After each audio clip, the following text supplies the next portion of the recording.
আমাদের বাংলাদেশের প্রধানমন্ত্রী জনাব তারেক রহমান 5 বছরে 25 কোটি বৃক্ষরোপণ করবেন।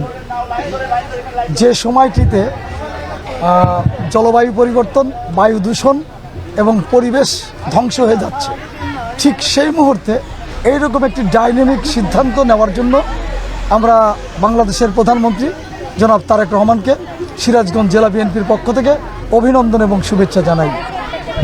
আজকে উনি যে 25 কোটি বৃক্ষরোপণ করবেন, ইতিমধ্যে কক্সবাজারে উনি গিয়েছেন বৃক্ষরোপণ করার জন্য। আজকে সিরাজগঞ্জের জেলা প্রশাসন কর্তৃক এখানে বৃক্ষ বিতরণ করা হচ্ছে ছাত্রছাত্রীদের মাঝে। সেই অনুষ্ঠানে আমরা ছিলাম। আমরা ছাত্রছাত্রীদেরকে উৎসাহিত করছি যে গাছ আমাদেরকে অক্সিজেন দেয়, গাছ পরিবেশ রক্ষা করে, সেই জন্য গাছ বোনা উচিত। এটি যেহেতু জেলা প্রশাসন কর্তৃক করছে, আমরা আসলে শুরু করেছি আগে থেকেই বিএনপির পক্ষ থেকে।